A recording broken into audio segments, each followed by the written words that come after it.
કીધું તમને શું થાય, એટલે રડવા માંડ્યા એકદમ આવીને. એટલે મેં કીધું તમે પહેલાં શાંત થઈ જાઓ, રડી લો બરાબર, પછી હવે બોલો તમને શું થાય છે. તો રિપોર્ટનો ઢગલો લઈને આવ્યા મારી પાસે કે આ રિપોર્ટ કરાવ્યા, કે કાંઈ આવતું જ નથી. અમને નો આ બધું ફાવે, આવડી આવડી ગોળી શું કામ કરે, અમે તો ટીકડાવાળા છીએ. મેડમ હાઈ ડોઝ આપજો, લો ડોઝ તો અમને અસર જ નહીં કરે. છેલ્લી ટ્રાય કરી લઉં, નહીતર પછી હવે જે થાય છે એ હલાવીએ. અને 2 દિવસની અંદર એનો મને એમ ફોન આવ્યો કે મેડમ આ તમે શું આપ્યું છે મને. તું માથું દુખે છે, તું એક જરાક રોડે જા ને તો એક માથાની ટીકડી લેતો આવજો. એની માથાની ટીકડી લઈ લેવાની. એ સાઈડ ઇફેક્ટ એટલી બધી કરે છે કે એની કોઈ સીમા જ નથી. અમારી જનરેશન છે ને એ 15-16 વર્ષે પીરિયડમાં થતી, તો એ કોમન ગણાતું. પછી ધીમે ધીમે ધીમે છે ને સમય આગળ વધતો ગયો. 12 વર્ષે 13 વર્ષે, આજે 11-12 વર્ષે પીરિયડમાં આવું ને બહુ કોમન થઈ ગયું છે. ઓકે, સમય છે, આપણે જે ખાણીપીણી કહીએ છીએ, પ્રિઝર્વેટિવ્સ, એના લીધે એટલી બધી ખરાબ હાલત થઈ ગઈ છે કે હજી તો જે સમજણ શક્તિ નથી ને જે છોકરીઓની અંદર, એ લોકો બધા પીરિયડમાં થવા માંડ્યા છે. બીપીની અંદર તમે ગમે તે કરો, બીપીની દવાઓ લીધા પછી પણ તમને સિમ્પટોમ્સ આવે છે. તો એવા કેસીસની અંદર પણ હોમિયોપેથી કામ કરે છે. કે સફેદ ડાઘ છે કે સોરિયાસિસ, એ છે ને વારસાગત બીમારીઓ પણ હોઈ શકે છે.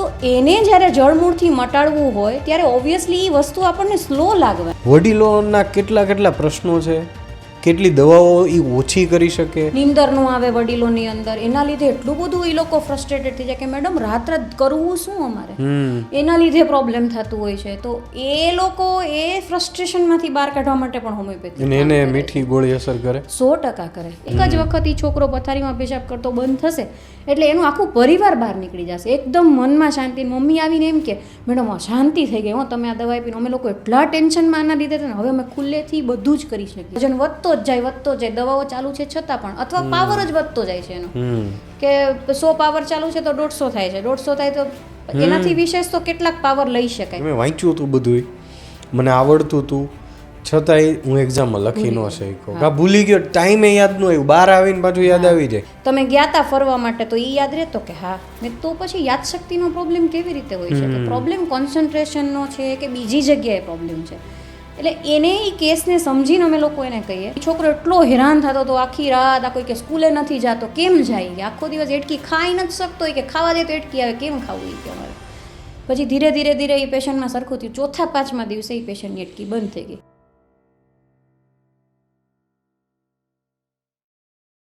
મિત્રો, વાત ગુજરાતીના સ્ટુડિયોમાં આજે આપણી સાથે એક એવી વ્યક્તિ વિશેષ છે કે જેમનું 1 દાયકાથી વધારેનું હોમિયોપેથીમાં પ્રેક્ટિસ કરી રહ્યા છે. હજારો દર્દીઓને એલર્જી, ડાયાબિટીસ, બીપી, માથાનો દુખાવો, મહિલાઓ સંબંધિત PCOS, PCOD જેવી સમસ્યાઓમાંથી જેમણે જડમૂળથી મુક્તિ અપાવી છે. એવી એક વ્યક્તિ છે આપણી સાથે સ્ટુડિયોમાં.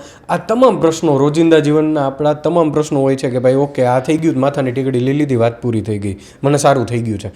પણ કેટલું હાનિકારક છે તમારા માટે. તો આવી જ બધી તમારા સ્વાસ્થ્ય સંબંધિત વાતો કરવી છે તો આપણી સાથે સ્ટુડિયોમાં છે ડૉક્ટર રાધિકા. સ્વાગત છે મેડમ આપનું. સૌથી પહેલો પ્રશ્ન, હોમિયોપેથી નામ સાંભળે ને કોઈ પણ એટલે પહેલાં એવું સીધો જ પ્રશ્ન આવે કે સફેદ કલરની ગળી ગોળી, મીઠી સરસ મજાની સુગર કોટેડ કે સુગરની ગોળીઓ એટલે હોમિયોપેથીની દવાઓ. અને પછી તરત જ બીજો પ્રશ્ન આવે કે શું ખરેખર આ અસર કરે છે કે કેમ. તો આના વિશે થોડું સમજાવો. અમે લોકો જ્યારે હું ક્લિનિકમાં બેઠી હોય ત્યારે સૌથી પહેલાં તો પ્રશ્ન પેશન્ટ એ જ કરે મને કે મેડમ અમે તો આટલા મોટા ટીકડા લીધા છે તો આવડી ઝીણી ગોળી અમને શું કામ કરશે. પણ એકચ્યુઅલી એ જે અંદર જે આ સુગર પિલ્સ આપણે કહીએ એ શેરડીના રસ અને જે પાવડર યુઝ થતો હોય છે એ બકરીના દૂધમાંથી બનતો હોય છે. એ ખાલી એક માધ્યમ છે કે જે ઓરિજિનલ હોમિયોપેથિક દવાઓ છે એને પહોંચાડવાનું. કારણ કે ઓરિજિનલ હોમિયોપેથિક દવાઓ જે રીતે બને છે આખી અલગ રીતે બને છે, એની પ્રિપરેશન એટલે કે બનાવટ આખી અલગ જ છે. તો એ તીખી હોય, તમે જ્યારે એને ડાયરેક્ટ અમે ડોઝ આપતા હોઈએ કે જેને સીધું જીભ ઉપર મૂકવાનો હોય, એ બહુ જ તીખી હોય જે બધા સહન ન કરી શકે. એટલે અમે લોકો એને શુગર પિલ્સ એટલે કે જે મીઠી ગોળી, જેને આપણે ગુજરાતીમાં સાબુદાણા પણ કહેતા હોય છે ઘણી વખત, એની અંદર એડ કરી અને આપીએ છીએ. તો એ ઇઝી રહે છે બધાઓને લેવા માટે. છોકરાઓની તો ફેવરેટ હોય છે. બધા જ છોકરાઓ આવીને એમ કહે છે કે મેડમ પાસેથી દવા લઈ લો અથવા તો હોમિયોપેથીની દવા લઈ લો, અમારી ખાવી છે, અમારે કડવી ગોળીઓ નથી ખાવી. એટલે એકચ્યુઅલી એ જે શુગર પિલ્સ આપણે જેને મીઠી ગોળીઓ કહીએ છીએ એ ખાલી ને ખાલી માધ્યમ છે. બાકી મેઇન દવાઓ અલગ અલગ વસ્તુઓમાંથી બનતી હોય છે, ઝાડમાંથી બનતી હોય છે કે ઘણા બધા સોર્સિસ છે કે જેમાંથી બનતી હોય છે. અને એ અવળી ગોળીઓ પણ એવા મિરેકલ્સ ક્યારેક કરી જાય છે, અથવા તો એવી વસ્તુઓ અમે જોઈએ છીએ અમારા પ્રેક્ટિસની અંદર કે જે ક્યારેક એવું લાગે કે આવું કેમ થઈ શકતું હશે, આ કેમ મટી શકે છે. પણ એ જાદુ તો ન કહી શકાય, એ વિજ્ઞાન છે, પણ એની ઉપર અમને પૂરેપૂરો સામે પેશન્ટને પણ ભરોસો છે ને અમને પણ ભરોસો છે, અને એ ખૂબ સારી અસર કરતી હોય છે. તમે કીધું કે એ એક માધ્યમ છે આ મીઠી ગોળીઓ, પણ ઘણીવાર એવા પણ અત્યારે તો સોશિયલ મીડિયા અને ડિજિટલ આપણી આસપાસનું વર્લ્ડ છે એ બદલાઈ ગયું છે. એ લોકોના ઓપિનિયન એના જે ઓપિનિયન છે એને પણ બદલે છે. તો ઘણીવાર એવું પણ ચર્ચા કરતા હોય છે સોશિયલ મીડિયામાં લોકો કે ભાઈ આ વસ્તુ સ્લો છે, કે આનું રિઝલ્ટ મળશે કે કેમ, એ ક્વેશ્ચન માર્ક છે. તો એકચ્યુઅલી શું છે ને એ સમજવું છે. એકચ્યુઅલી છે ને હોમિયોપેથી પહેલાં તો શબ્દ જ એવો છે કે માણસને નોર્મલ આપણે જ્યારે લોકલ વાત કરીએ તો હોમિયો એટલે હોમ મગજમાં આવે, પણ એ હોમિયો એટલે હોમ નથી. હોમિયોપેથીનો મતલબ આખો અલગ છે. એ એક અલગ ભાષાનો શબ્દ છે કે જેનો મતલબ થાય છે કે ઝેરનું મારણ ઝેર. પણ અમે લોકો સમજાવવા માટે સમજાવી દેતા, પણ બહુ અંદર ડીપ મિનિંગ છે એ બધી વસ્તુનો, કે જે દવાઓ અમે બનાવીએ છીએ એ આપણે એવા માણસો ઉપર એને પ્રૂવ કરેલી છે કે એની આપણે બધા જેમ કહે ને કે રિસર્ચ કરતા હોઈએ એમ એવી રીતે રિસર્ચ કરેલી છે કે જે આપણા હેલ્ધી ઉપર શું અસર કરે છે એ વસ્તુઓ સરખી કરશે. દાખલા તરીકેની વાત છે, એલિયમ સેપા નામની એક દવા બને છે હોમિયોપેથીની અંદર. આ હું નામ ખાલી સમજાવવા માટે લઉં છું, બાકી એની અસરો ઘણી બધી હોય છે. એ એલિયમ સેપા અમે લોકો ડુંગળીમાંથી બનાવીએ. તો જે ડુંગળી જ્યારે આપણે કટ કરતા હોઈએ, કાપીએ છીએ, ત્યારે એમાંથી આપણને આંખમાંથી આંસુ આવે છે કે નાકમાંથી શરદી જેવા સિમ્પટોમ્સ આવે છે. તો અમે એ દવાને ક્યાંક ને ક્યાંક શરદી માટે ઉપયોગ કરીએ છીએ, જે એલર્જીની છે. પણ એની પાછળ એ વિજ્ઞાન છે કે માનો કે ડુંગળી કાપી અને એટલે આપણને આંસુ આવ્યા એટલે એ એને ક્યોર કરે છે કે એને સરખું કરે છે, એવું નથી. એની અંદર જે તત્વો રહેલા છે ડુંગળીની અંદર, એ ક્યાંક ને ક્યાંક આપણને આપણા શરીરની અંદર એ સરખું કરવાનો પાવર પણ છે એની અંદર. એટલે હોમિયોપેથી આવ્યું જ એવી રીતે છે. જેના પ્રણેતા છે સેમ્યુઅલ હનીમેન, એ ત્યારના વખતમાં 1700ની સદીની અંદર એક એલોપેથિક એટલે કે એમડી ડૉક્ટર હતા. ત્યારની પદ્ધતિ એટલી બધી ખરાબ હતી કે એને એવું લાગતું હતું કે આ તો બ્લડ કાઢી નાખવામાં આવે, પછી માણસ હેરાન થાય ને એ રીતે એની ટ્રીટમેન્ટ કરવામાં આવતી. એટલે એણે આ પેથીની શોધ કરી. હોમિયોપેથી એટલે કે જે બહુ શાંતિથી, નેચરલી અને બહુ ઓછા પાવરમાં અને ડાયલ્યુટેડ પાવરની અંદર તમને સરખું કરે. એટલે નાની નાની ગોળીઓ બહુ ઓછી આપવામાં આવે, નાની આપે એટલે કોકને એમ થાય કે આ સરખું થશે કે નહીં, પણ એવું નથી. એનાથી ઘણો બધો ફરક પડતો હોય છે. એટલે હોમિયોપેથી અસર કરશે કે કેમ એ તો જે એની ટ્રીટમેન્ટ લીધેલી હોય જેને, અને એને અસર થઈ છે ને એને ખબર છે. બાકી કેવું છે કે પારખા કરવા કે આની કોઈ સાયન્ટિફિક બેઝ આપવો એ તો રિસર્ચનું કામ છે. વર્ષોથી હોમિયોપેથીની અંદર ઘણા બધા રિસર્ચ થયેલા છે અને હજી પણ ચાલુ છે. અત્યારે 5000થી વધારે દવાઓ છે હોમિયોપેથીની અંદર, અને કદાચ 42થી વધારે દેશોની અંદર એને ગવર્મેન્ટ એપ્રુવલ મળેલું છે. એટલે આપણે એમને વાત કરીએ કે આ સાચી છે કે ખોટી છે, એના કરતાં એનો સાયન્સ છે ને એ બધા માટે સમજવું સહેલું નથી. બરાબર, બધાના પોતપોતાના નિયમો છે. તો હવે એ નિયમોથી જો આપણે સમજીએ તો હોમિયોપેથી એ એક સાયન્ટિફિક બેઝ એટલે કે જેનો વિજ્ઞાનનો એક બેઝ છે. આ અલગ રીતે દવાઓ આપે છે, અલગ રીતે સમજાવે છે રોગને, માણસના શરીરને. બરાબર, તો એ ક્યાંક ને ક્યાંક તો બહુ જ સારું જ કામ કરે છે. અને એના શરીરના નિયમો, એ કેવી રીતે દવાઓ કામ કરે છે, એ બહુ ડીપ છે. જેમ કે અત્યારે આપણે વાત કરીએ તો હવે એવા રિસર્ચ આવે છે કે ભાઈ ડિપ્રેશન છે, વર્ષોથી જ છે, પણ હવે આપણને ખબર પડે છે કે ડિપ્રેશન છે તો એ ખાલી માનસિક નથી, એ આપણા શરીર સાથે પણ જોડાયેલા છે.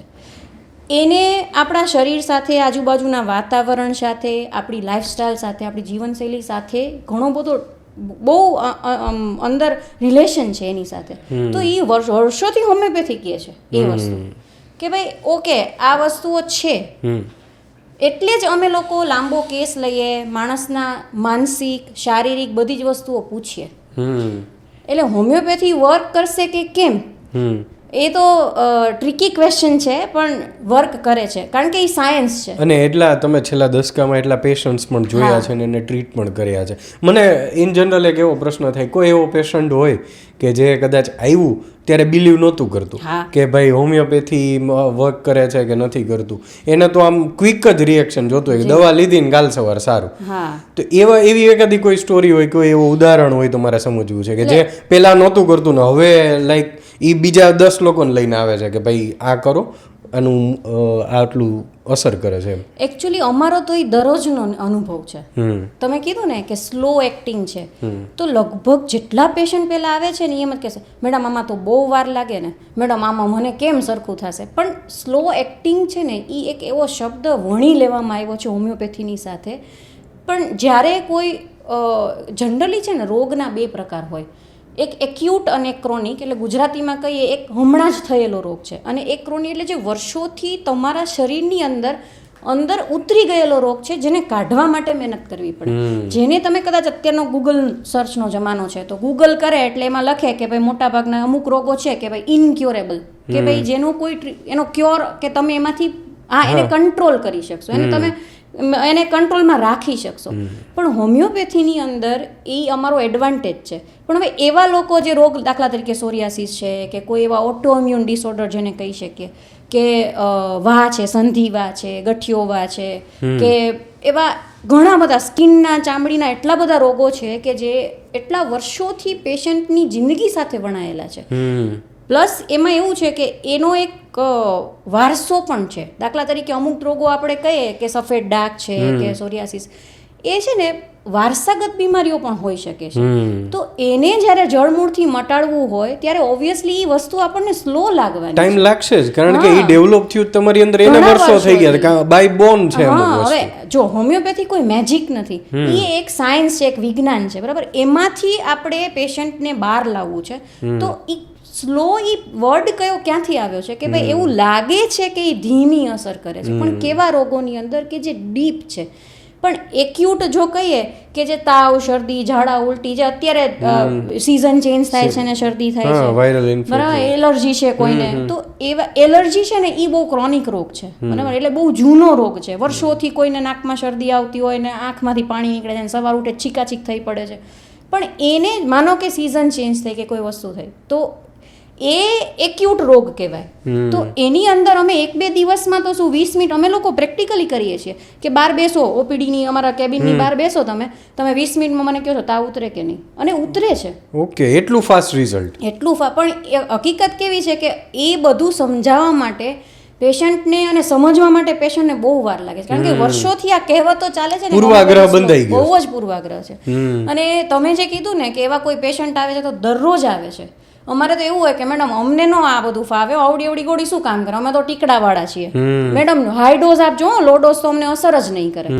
એટલે ત્યારે અમને સમજાવવું પડે એમને. અને એવા કેસીસ અમે હમણાં જ એક રિસન્ટ કેસ આવ્યો અમારી પાસે કે જે પેશન્ટ એમ કહે છે કે હું એલોપેથિક વાળો જ છું, અથવા તો હું ફાસ્ટ રિઝલ્ટ વાળો છું, કોઈ પેથી સાથે જોડવું એના કરતાં કે હું ફાસ્ટ રિઝલ્ટ વાળો છું, અને તમારી મેડમ મને અસર નહીં કરે, તમે બહુ ધીમા છો. પછી 1 વખત 2 વખત, અત્યારે જે હવે શરદીઓ થાય છે બધાને કોવિડ પછી, તો એ બહુ લાંબી ચાલે છે.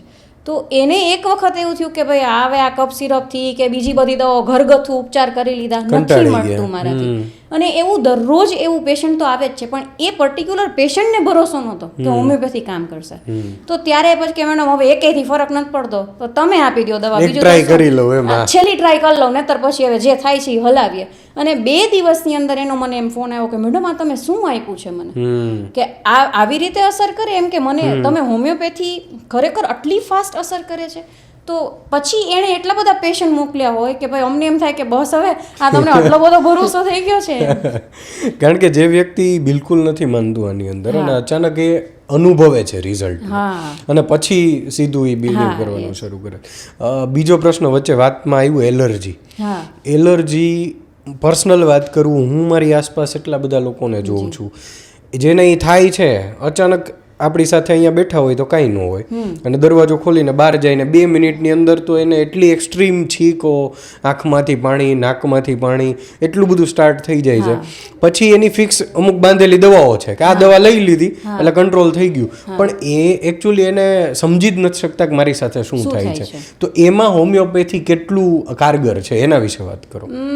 હવે બહુ સરસ પ્રશ્ન છે, કારણ કે અમારા હોમિયોપેથિક પ્રેક્ટિસની અંદર રેગ્યુલરલી એટલા બધા પેશન્ટ અમે હોમિયોપેથીની અંદર એલર્જીના જોયેલા છે. અલગ અલગ પ્રકારની એલર્જી હોય. તમે કીધું એને એલર્જીક રાઇનાઇટિસ કહેવાય, એલર્જીની શરદી ગુજરાતીમાં, કે માઇનર એવો નાનો એવો તાપમાનમાં ફેરફાર, કોઈ સુગંધ આવી ગઈ, કોઈ બાજુમાં ધૂપ કર્યો છે ને અમને તકલીફ થઈ, પેઇન્ટ કોકના ઘરમાં ચાલે છે, વઘાર થઈ ગયો, એટલે એટલી બધી ઘણી બધી વસ્તુઓ છે કે એનાથી તમારા નાકની અંદર જે ચામડી હોય, જેને મ્યુકોઝા કહેવાય અંગ્રેજીની અંદર, એની અંદર સોજો આવે.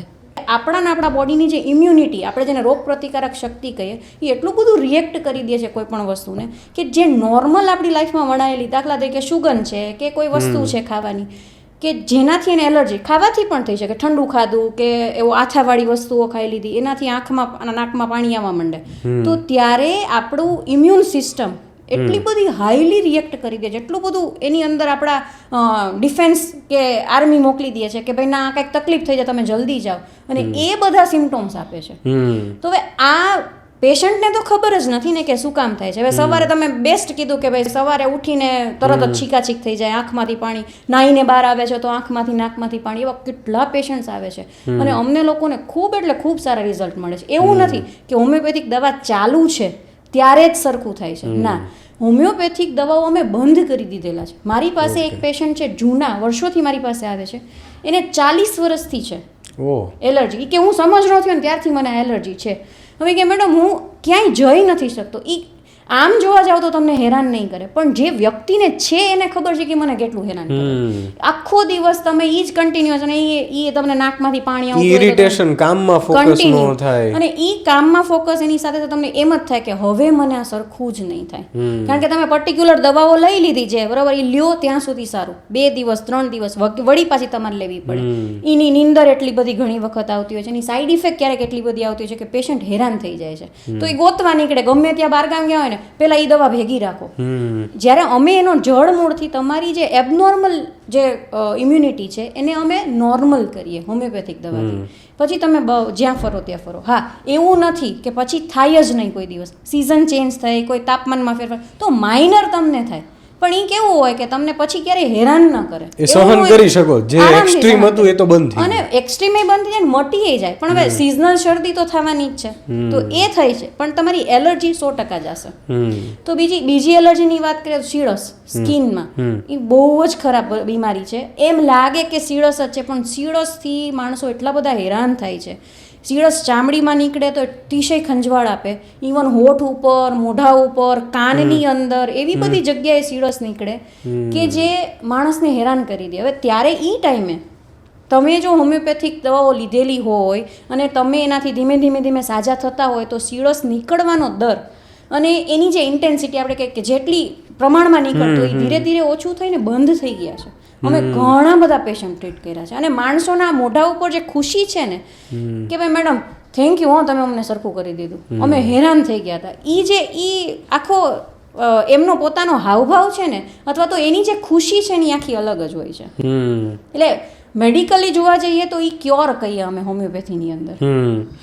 બીજું એક મોસ્ટ કોમન જોયું છે, કોઈ પણ આપણા ઘરમાં કોઈ આપણા ગૃહિણી હોય કે કોઈ પણ હોય, કંઈ વડીલો હોય કે બા હોય, કે આજ બપોરે જમ્યું ને પછી ઠીક નથી લાગતું, માથું દુખે છે, તું એક જરાક રોડે જા ને તો એક માથાની ટીકડી લેતો હોય, એની માથાની ટીકડી લઈ લેવાની.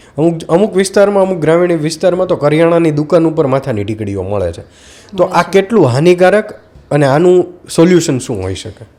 અમે લોકો જ્યારે ઓપીડીમાં બેઠા હોય ત્યારે એટલા બધા પેશન્ટ આ વસ્તુઓ લઈને આવે છે, અને ખાલી તમે પણ નોર્મલ પણ માણસે કરે, મને ખબર છે કે આ ન કરાય, તમને ખબર છે કે આ ન કરાય, બધાને ખબર છે કે આ ખોટી વસ્તુ છે, કોઈ પણ જગ્યાએથી. એવું નથી, હોમિયોપેથીમાં એવું કરે છે માણસો. અત્યારે રીલ્સ આવે છે બધી જગ્યાએ સોશિયલ મીડિયા ઉપર કે આ પર્ટિક્યુલર હોમિયોપેથિક દવા છે, આ લ્યો તો તમને સરખું થઈ જશે. પણ એ કોઈ પણ પેથી હોય, કોઈ પણ સાયન્સ હોય, તમારું શરીર એ સામેવાળા વ્યક્તિને નથી ખબર. તો કોઈ પણ જગ્યાએ તમે એવી રીતે ફાસ્ટ એક્ટિંગ કે કોઈ પણ ડૉક્ટરની સલાહ વગર લીધેલી દવાઓ એ સાઈડ ઇફેક્ટ એટલી બધી કરે છે કે એની કોઈ સીમા જ નથી. હવે એ પેશન્ટ સમજે છે પોતે, પણ ઉતાવળ કોને કહેવાય? ઉતાવળ, જલ્દી સરખું થઈ જવું છે. માથું દુખે સહન નથી કરવું. શેનું માથું દુખે છે, તમારા માથાના દુખાવાનો પ્રકાર કયો છે, એને તમે નેચરલી કઈ રીતે સારું કરી શકો, એને ઓછું કઈ રીતે કરી શકો, એવું નહીં. અમારે એક બાર કામ છે ને એટલે ફટાફટ લઈ આવતો, જાતો ઓલા નાના છોકરાને મોકલે કે માથાની ટીકડી લેતો આવ. ગામડાની અંદર, સિટીની અંદર બહુ જ એ વસ્તુ છે ને એની સાઈડ ઇફેક્ટ એટલી બધી છે કે ભારત સરકારે એવા હમણાં રિસેન્ટલી કેમ્પેઇન ચલાવ્યા છે કે જેની અંદર એ લોકો કહે છે કે જ્યારે તમે ડૉક્ટરને પૂછ્યા વગર એન્ટીબાયોટિક્સ ન લ્યો, ઇવન ડૉક્ટરને પૂછ્યા વગર એમનો એન્ટીબાયોટિક લઈ લે છે. કોઈ પેથીની સાથે સવાલ નથી, પણ એન્ટીબાયોટિક એમનેમ તમે જ્યારે તમને ખબર નથી કે કઈ ટાઈપનો બેક્ટેરિયા અંદર છે, એની કઈ દવા આવે, એનો પાવર કેટલો છે, કેટલા દિવસ લેવાનું છે. તમે માનશો, અમારે ત્યાં પેશન્ટ આવે છે કે મેડમ શરદી થઈ હતી, 2 દિવસ અમે દવા લીધી. એટલે મેં કીધું કઈ દવા લીધી? તો કે એઝિથ્રોમાઇસિન લીધી હતી, કે એમોક્સિક્લેવ લીધી હતી. મેં તમે ડૉક્ટરને પૂછ્યું હતું? તો કે ના. મેં કીધું 2 દિવસમાં એ દવા બંધ ન કરાય તમારે, કાં લીધી છે તો પૂરી કરો. અને તમને કેમ ખબર છે કે આ એમોક્સિક્લેવ જ છે ને આ એઝિથ્રોમાઇસિન છે? તો કે અમે તો મેડિકલમાં પૂછીએ એવા. પછી હવે એવું જોવા મળ્યું છે કે multi drug resistant bacteria develop થઈ જાય છે, કે હવે તમે છાપામાં આપણે વાંચતા હોઈએ કે હવે ન્યુમોનિયા જલ્દી ટ્રીટ નથી થતા, શરદી લાંબી ચાલે છે, માણસોને અસર નથી થતી, કારણ કે આપણે ડોઝ જ પૂરા નથી કર્યા, આપણે સરખી દવા જ નથી લીધી. અને એનાથી ગમે તેમ તમે તમારા ડૉક્ટરને પૂછીને લ્યો દવા, પણ એ આપણા સોરી ટુ સે પણ આ છે, હકીકત છે કે બધા લોકો એમનેમ જ લઈ લે છે દવાઓ. પછી એની ગંભીર સાઈડ ઇફેક્ટ ઘણી બધી આવે છે. એ સાઈડ ઇફેક્ટમાં પણ હોમિયોપેથી ખૂબ સારી કામ કરે છે. કે હોમિયોપેથિક દવાઓનો ખાસિયત એ છે કે એમાં રેઝિસ્ટન્ટ ડેવલપ નથી થતો. જેમ કેમ કે એન્ટીબાયોટિકમાં રેઝિસ્ટન્ટ ડેવલપ થાય, એમાં અમારી દવાઓમાં રેઝિસ્ટન્ટ ડેવલપ નથી થતો. કે હાલો આજે આ દવા લીધી, દાખલા તરીકે એલિયમ સેપા, તો મને કાલે કામ નહીં કરે, એવું નથી. કારણ કે એ આખા અલગ માધ્યમમાં બનાવવામાં આવેલી દવા છે. એ ડાયનેમિક પ્લેન કહેવાય જેને, કે આપણે આત્માને માનીએ ને, તો એવી રીતે હોમિયોપેથીને એક વાઇટલ ફોર્સ કરીને ફોર્સ છે કે જે આપણા આખા શરીરને ચલાવે છે. તો એ જે આપણું આખું શરીર છે એ એક પર્ટિક્યુલર ફોર્સથી ચાલે છે. તો આ દવાઓ એવી રીતે બનાવવામાં આવે છે કે જે એક ફોર્સ ઉપર કામ કરે છે કે જે એને નોર્મલ રાખવાનું કામ કરે છે. આપણી અંદર લાખો બેક્ટેરિયા છે શરીરની અંદર, આપણી ચામડીની અંદર લાખો બેક્ટેરિયા છે જે આપણા શરીરને પ્રોટેક્ટ કરે છે, એને ગુડ બેક્ટેરિયાસ કહેવાય. અને એક છે એ બેડ બેક્ટેરિયા છે જે આપણા પાચન આપણું ખરાબ કરે છે. પણ જ્યારે આ શક્તિ અથવા તો આપણે ફોર્સ જે કહીએ એ આડોઅવડો થાય છે, જેની પાછળના ઘણા બધા રીઝન્સ હોય. અત્યારની લાઈફસ્ટાઈલ, તમારા માનસિક સ્ટ્રેસ, ચિંતાઓ, કોઈ દવા લીધી હોય, કોઈ બીમારી આવી ગઈ હોય, જનરલ બીમારી આવી ગઈ, પડી ગયા, વાગી ગયા, કોઈ પણ વસ્તુ, તો એની જે ફોર્સ છે એ બધી વસ્તુઓ એની ઇફેક્ટ કરે છે. એ તમારા ફોર્સને ખરાબ કરે છે ને દવાઓ એની ઉપરથી અમે આપીએ છીએ. બહુ સરસ વાત કરી તમે કે ગમે ત્યાંથી લોકો લઈ લે છે અને પછી દવાઓ લઈ લીધી મેડિકલ સ્ટોર ઉપરથી, અને પછી અત્યારે તો એને ટેમ્પરરી મળી જશે આરામ, પણ પછી થશે એવું કે જ્યારે થોડોક સમય થશે ને એ એના જે ઓર્ગન્સ છે એને બહુ ખતરનાક રીતે ડેમેજ કરી દે, ત્યારે એ સમસ્યા ખૂબ વધી જાય.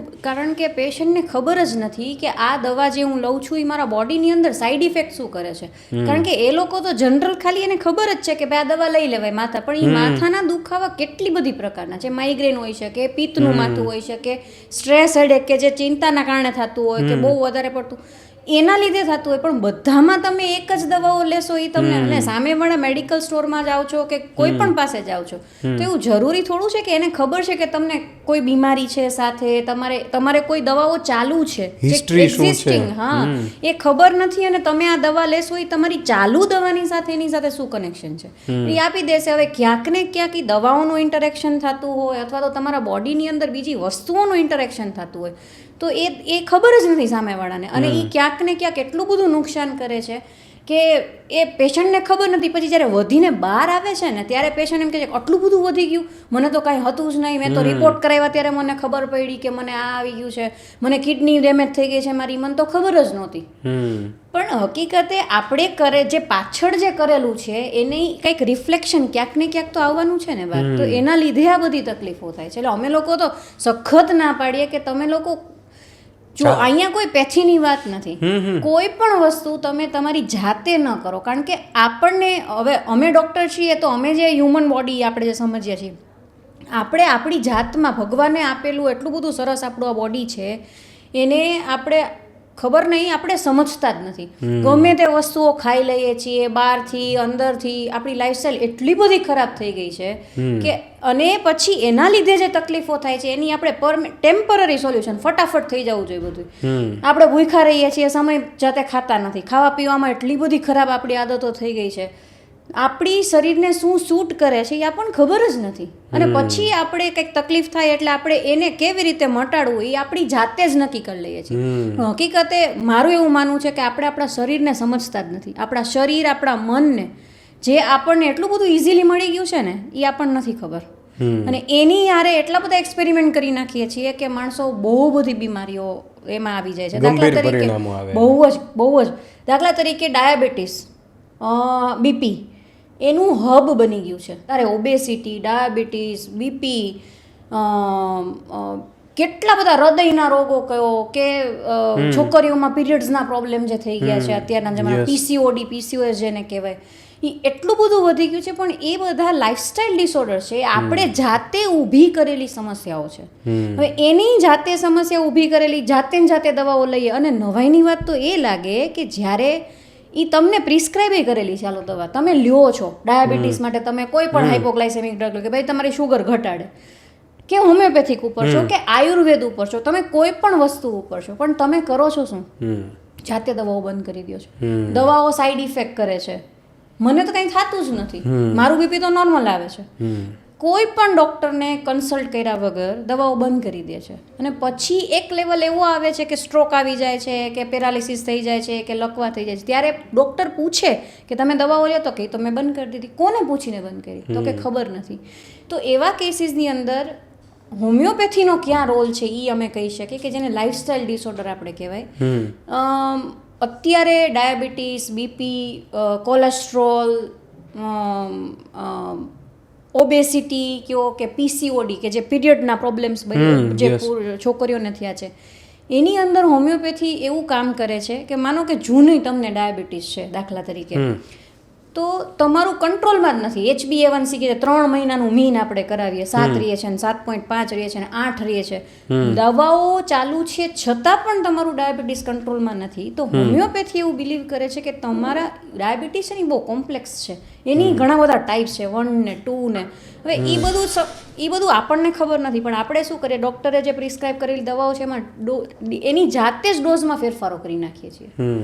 અમારી પાસે એક હમણાં પેશન્ટ આવ્યું હતું, એને ખબર નહીં ક્યાંથી એવી માહિતી મળી હશે, અરે સોશિયલ મીડિયા તો બધી જગ્યાએ છે જત્ર તત્ર સરત્ર, તો ત્યાં એવું કીધું કે ભાઈ તમે જો આ નહીં ખાવ ને તો તમારું ડાયાબિટીસ કંટ્રોલમાં રહેશે. પછી એને મનમાં એવો વિચાર આવ્યો કે આ ડાયાબિટીસની દવા તો મને નુકસાન કરે છે. એટલે એ કે મેં ખાવાનું બંધ કરી દીધું, રોટલી બંધ કરી દીધી, ભાત બંધ કરી દીધા, હું નકોડા ઉપવાસ કરવા માંડ્યા. પછી એક દિવસ એવો આવ્યો કે પેશન્ટ ઊભું નહોતું રહી શકતું. એટલે મારી પાસે આવ્યું. હવે એકચ્યુઅલી એલોપેથિક ટ્રીટમેન્ટ ઉપર હતા. એટલે મેં તમે કઈ દવાઓ લ્યો? તો કે હું તો એકે દવા નથી લેતી. મેં તમારું પ્રિસ્ક્રિપ્શન મને બતાવો. મેં કીધું આટલી દવાઓ તમને લખે, તમે એકે? તો કે ના મેડમ, એ તો નુકસાન કરે. એટલે મેં કીધું તમે નુકસાનના ડરથી એક તો દવા નથી લેતા, તો પછી હોમિયોપેથી લ્યો, એટલીસ્ટ તમારું કંટ્રોલમાં રાખશું અમે. હા, હોમિયોપેથી ક્યાં કામ કરે છે કે એ તમારું જે પ્રિવેલન્ટ ડાયાબિટીસ છે, બરાબર, એનાથી જે નુકસાન થાય છે, તમે જે ડાયાબિટીસની દવાઓ ઉપર છો એનાથી એ કંટ્રોલમાં નથી રહેતું. આવી રીતે એની જાતે દવાઓ બંધ કરી દે છે. તો હોમિયોપેથી એને એની પર્સનાલિટીને સમજે, પેશન્ટને સમજે. દરેક ડાયાબિટીસનું પેશન્ટ સરખા સિમ્ટમ્સ લઈને નથી આવતું, અલગ હોય. કોકને નર્વ્સનો પ્રોબ્લેમ, કે કોકને ખાલી ચડે છે, તમતમાટી થાય છે, એવું કે પગના તળિયામાં પગમાં ગાદી ઉપર ચાલતા હોય ને એવું સેન્સેશન આવે. એકચ્યુઅલી તમારી ગાદી નીચે જે નર્વ્સ હોય કે જે તમને ચેતનાઓ આપે છે, ચેતાતંતુઓ તમારા ડાયાબિટીસના લીધે ડેમેજ થઈ ગયા છે.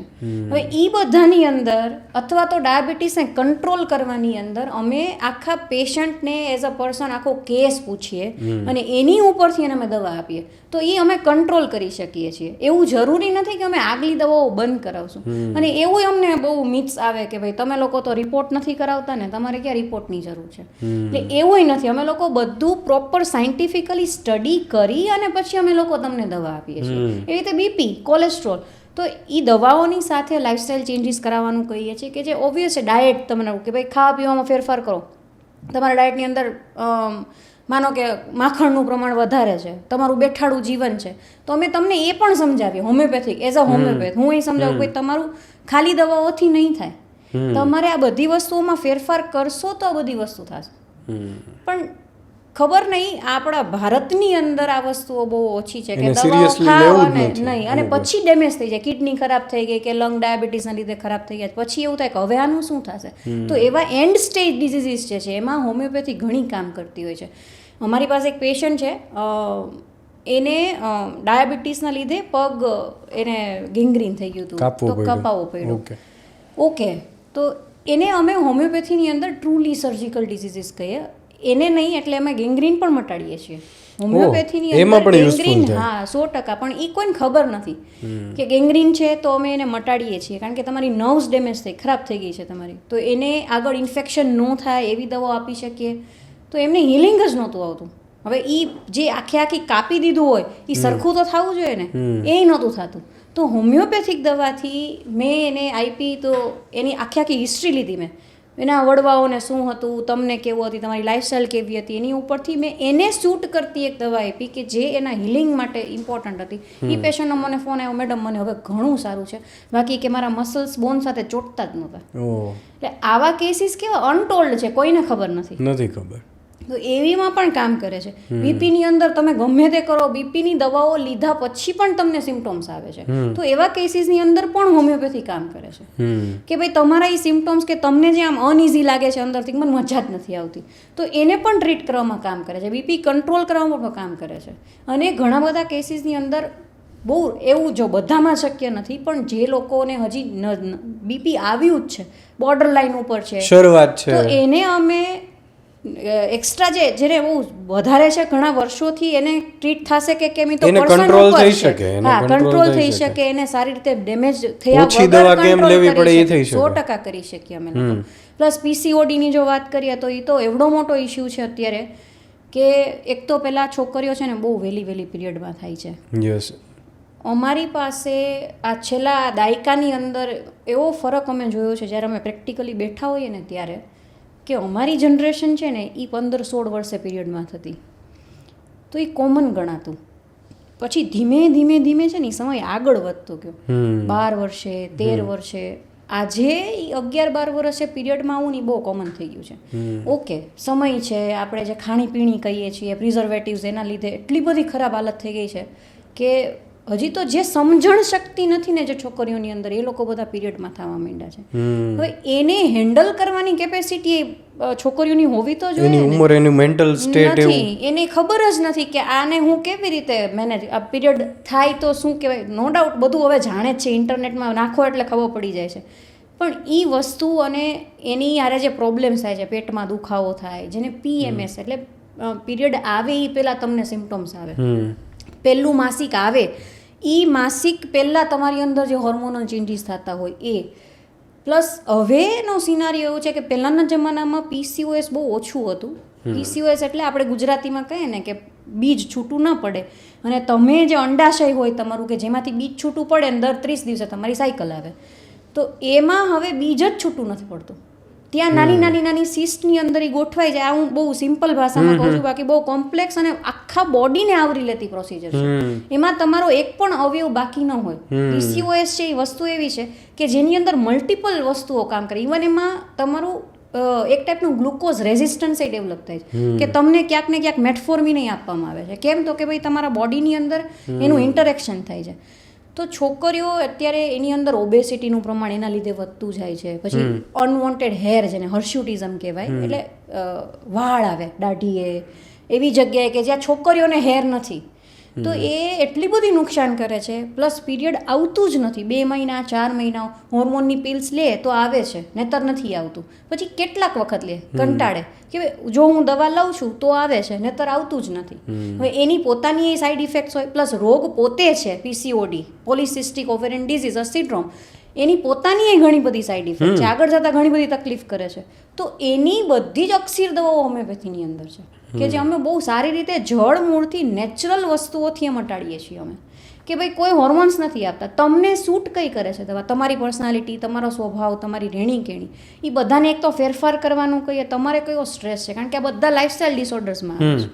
તો એ બધું કવર કરીએ છીએ. અને હોમિયોપેથી ક્યાંક ને ક્યાંક એટલી બધી સારી કારગર થાય છે કે છોકરીઓની આ બધી પ્રોબ્લેમ જે આગળ જઈને પ્રોબ્લેમ થાય છે એને પણ ખૂબ જ સારી રીતે હેન્ડલ કરી શકે છે વિધાઉટ હોર્મોનલ પિલ્સ.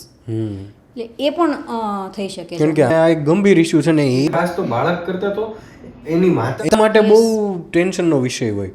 એવા કેટલા બધા પેશન્ટની નોર્મલ જ્યારે એ લોકો શું છે, અમારે ત્યાં ફેમિલીઝ આવતા હોય, અમે છે ને ફેમિલી હોમિયોપેથિક ફિઝિશિયન્સ હોય.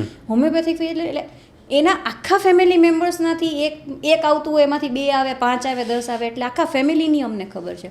તો એમાં બાળક તો હોવાનું જ છે. અને સૌથી મોટો પ્રશ્ન જ્યારે ખાલી એમને દવા લેવા આવ્યા હોય ને, તો વાતમાંથી વાત કરે આપણને, અને કાં તો ટેન્શનમાં જ આવે કે મેડમ મારી છોકરીને કે આવું કેમ થાય છે, હમણાં બહુ ચીડચીડો સ્વભાવ થઈ ગયો છે, અને હજી તો 10 જ વર્ષની છે. ત્યારે કેવું પડે છે કે 10 વર્ષની છે તમારી છોકરી, 10 વર્ષ હવે નાનું નથી, હવે એને 2 વર્ષમાં, તો કે મેડમ હવે 1.5 જ વર્ષમાં પીરિયડ આવી જશે, હજી તો બહુ નાની છે. પણ યસ, અને એ મમ્મીઓની ચિંતા હોય કે હવે કેમ મેનેજ કરશે, મારી છોકરી હજી 10 જ વર્ષની છે. અને એ જે ચિંતા એ મમ્મીની હેલ્થને તો ખરાબ કરે છે, બાળકને એમ ટેન્શન આવે છે કે હવે મને શું થશે, આ મારી સાથે શું થાય છે. એની અંદર સાયકોલોજીકલી, ફિઝિયોલોજીકલી, એટલે કે આપણા બોડીની અંદર જે ચેન્જીસ થાય છે, એમાં હોમિયોપેથી ખૂબ કામ કરે છે. અને એ મમ્મીઓ એટલી શાંત થઈ જાય ને કે ના હવે મેડમ કાંઈ ચિંતા નથી, કે ના છે ને વાંધો નહીં, થઈ જશે ને બધું મેનેજ, કે ભાઈ દુખાવો થશે તો શું થશે. તો ઇન ધેટ સેન્સ અમે લોકો કાઉન્સેલર પણ છીએ. અમે એ મમ્મીને દીકરીને સાથે બેસાડીને વાત કરીએ કે ભાઈ બેન ચિંતા ના કરો, આ બધું બહુ કોમન છે. પણ એક માં છે ને, એને તો ઓબ્વિયસલી થવાનું જ છે કે હવે શું થશે એમ. ભલે ગમે એટલો જમાનો આગળ નીકળે ને, તોય આ વસ્તુ દરેક માને અસર કરે જ છે કે આ હવે શું આગળ. એટલે ઇન ધેટ સેન્સ હોમિયોપેથિક બહુ કામ કરે છે. ખાલી એવું નથી કે દવા, કાઉન્સેલિંગ કરીએ છીએ અમે, એક ફેમિલીની આખું એક બોન્ડિંગ છે, અમારી સાથે ફ્રેન્ડશિપ જેવું થઈ ગયું હોય. અમારી સાથે આવીને બધી જ વાત શેર કરે છે, કારણ કે અમે એના ફેમિલી મેમ્બર્સ છીએ. તો એ બધું જ શેર કરશે. એની દીકરી હશે તો એ મને એમ કહેશે કે મમ્મા મને આ પ્રોબ્લેમ છે, મને આ પ્રોબ્લેમ છે. અત્યારના યંગસ્ટર્સને બહુ બધા પ્રોબ્લેમ્સ છે. ખાલી છોકરીઓને આપણે PCODની વાત કરીએ કે બીજી વાત નથી, એ લોકો સ્ટ્રેસમાં પણ બહુ રહે છે. બિલકુલ. ભણતરનો સ્ટ્રેસ, એક્ઝામ્સનો સ્ટ્રેસ, એને કાંઈ પણ આપણે કહીએ ને પરફોર્મન્સ કરવાનો સ્ટ્રેસ, આગળ નહીં નીકળો તો ચાલશે નહીં. અત્યારના જમાનામાં એ પણ બહુ વધી ગયું છે. તો એવા પણ કેસીસ અમારી પાસે આવતા હોય છે. તો ત્યારે પણ હોમિયોપેથી કામ કરે છે. એટલે ઇચ એન્ડ કહીએ ને લાઈફની કોઈ પણ વસ્તુ હોય, કોઈ પણ સ્ટેજ હોય, ત્યાં હોમિયોપેથી કામ કરે છે. અને અમે કરીએ છીએ એટલે અમને ખબર છે કે રિઝલ્ટ બહુ જ સારા મળે છે.